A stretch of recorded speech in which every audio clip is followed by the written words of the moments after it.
Class 5th both medium विषय संस्कृत पाठ 2 शब्दानाम प्रयोगः।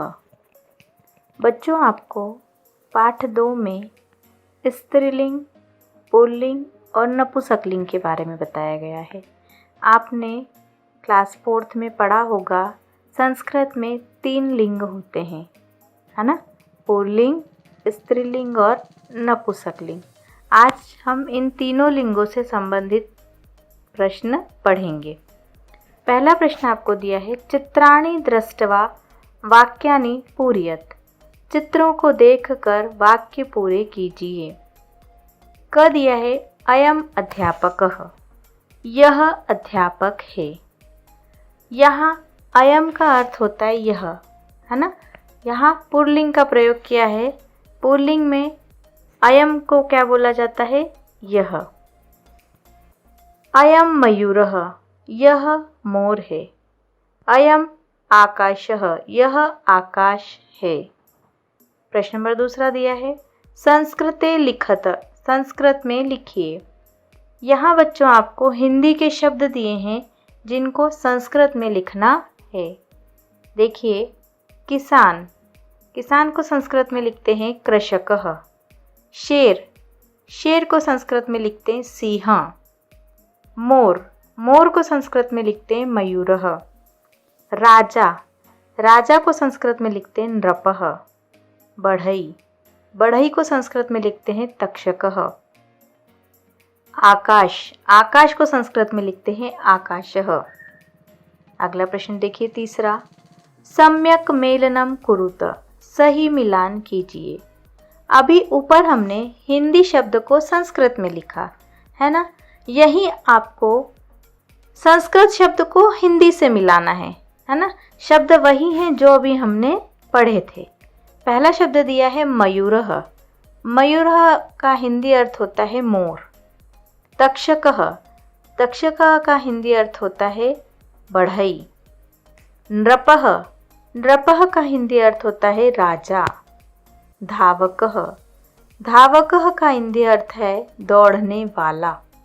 कृषकः, कृषकः का अर्थ होता है किसान। ठीक है, आगे देखो, क्रियात्मका गत्ता गतिविधि, है ना? यहाँ आपको क्रिएटिव एक्टिविटी दी है। अन्यान 10 पुल्लिंग शब्दान लिखत, आपको कोई अन्य दूसरे 10 पुल्लिंग शब्द लिखे हैं, है ना? जैसे अभी हमने ये पुल्लिंग शब्द पढ़े, मयूर, तक्षक, नृपः, धावकः, कृषकः, ये सब क्या है? पुल्लिंग शब्द। इसी प्रकार आपको कोई 10 पुल्लिंग शब्द लिखना है। आगे देखिए, शब्दार्थः। अभी हमने पुल्लिंग पढ़ा, अब हम पढ़ेंगे स्त्रीलिंग। इयम, स्त्रीलिंग में यह को इयम बोला जाता है। पुल्लिंग में हमने अयम पढ़ा था, स्त्रीलिंग में इयम। पाचिका, पाचिका मतलब खाना बनाने वाली। अजा, अजा मतलब बकरी। सारिका, सारिका मतलब मैना। अध्यापिका, अध्यापिका मतलब पढ़ाने वाली। लूता, लूता मतलब मकड़ी। पिपलिका, पिपलिका मतलब चींटी। आगे देखो, पहला प्रश्न दिया है, हिंदी वाद्यानुवादम कुरुत, हिंदी में अनुवाद कीजिए। क दिया है, इयम पाचिका, यह खाना बनाने वाली है।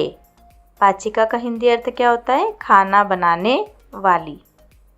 ख, इयम लूता, लूता का हिंदी अर्थ मकड़ी, यह मकड़ी है।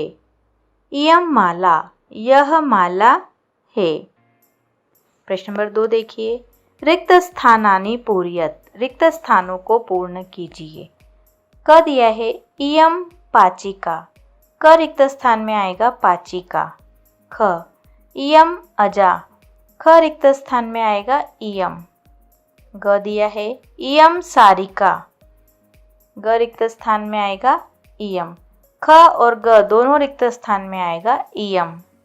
घ दिया है, इयम लूता, घ रिक्त स्थान में आएगा लूता। एक बार फिर से दोहरा रही हूँ, ध्यान से सुनिएगा बच्चों।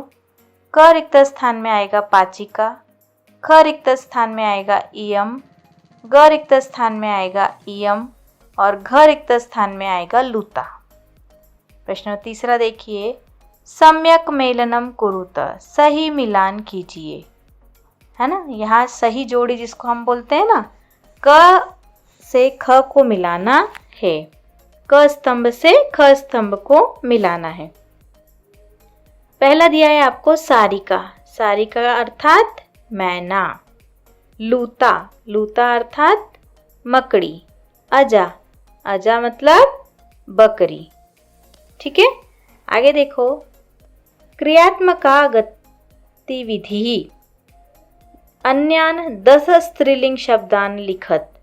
जैसे अभी ऊपर हमने पुल्लिंग शब्द पढ़े और अब दिए हमें स्त्रीलिंग शब्द, है ना। यहाँ भी आपको कोई 10 स्त्रीलिंग शब्द लिखना है।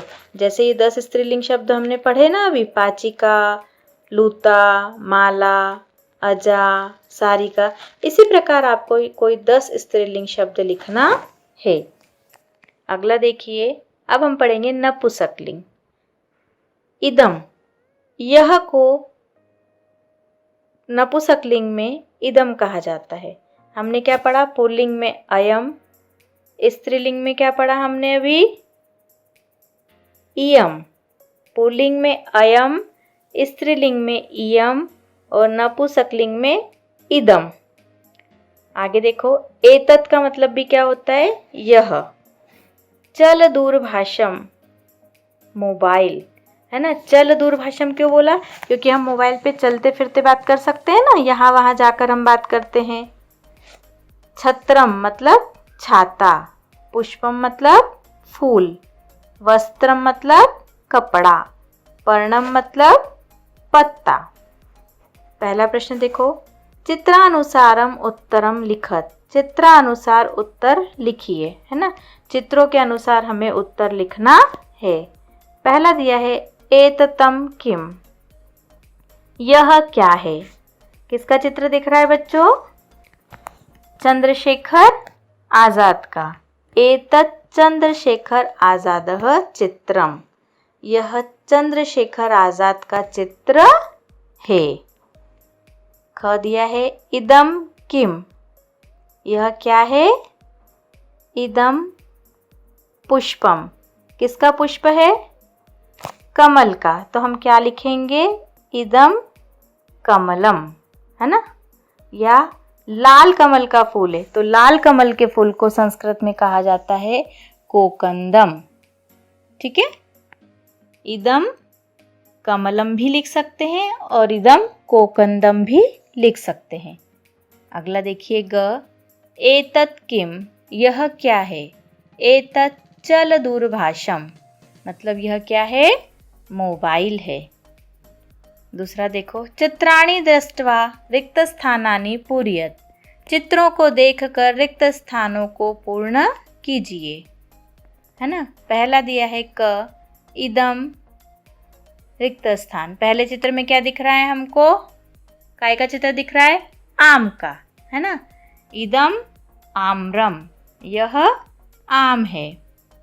ख है इदम छत्रम, छतरी दिख रही है ना, छाता दिख रहा है ना। तो दूसरे रिक्त स्थान में क्या आएगा, छत्रम, है ना। ग रिक्त स्थान दिया है इदम चक्रम, पहिया दिख रहा है ना, पहिए को संस्कृत में कहा जाता है चक्रम। एक बार फिर से दोहरा रही हूँ बच्चों, क रिक्त स्थान में आएगा आम्रम, ख रिक्त स्थान में आएगा छत्रम और ग रिक्त स्थान में आएगा चक्रम। तीसरा देखिए, हिंदी वाद्यानुदानम, हिंदी वाद्यानुवादम कुरुत, हिंदी में अनुवाद कीजिए। क दिया है एतत् कंदुकम अस्ति, कंदुकम होता है गेंद, जो बॉल होती है ना जिससे आप लोग खेलते हैं, है ना, उसको क्या बोला जाता है संस्कृत में, कंदुकम। यह गेंद है। एतत् चित्रम अस्ति, यह चित्र है। इदम पर्णम अस्ति, पर्णम मतलब पत्ता, यह पत्ता है। इदम चक्रम अस्ति, यह पहिया है। यहाँ आपका बच्चों पाठ 2 समाप्त होता है। आप लोग सभी इसे याद करेंगे। धन्यवाद।